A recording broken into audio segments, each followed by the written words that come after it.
আসসালামাইকুম। আজকে সন্ধ্যায় তুই গেলাম মুরিদাবাদ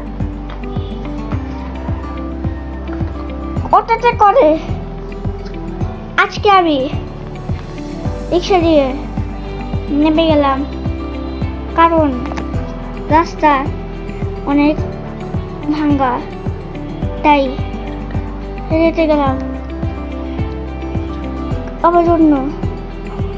বাবার জন্য কালার কিনতে গেলাম, কিন্তু কালার পাইলাম না।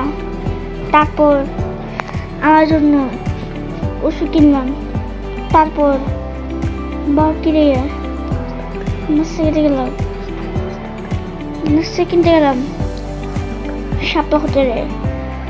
সেখানে পরোটা চিকেন খেলাম, পরোটা ভাজি খেলাম। তারপর ও বাবা চা খেলো।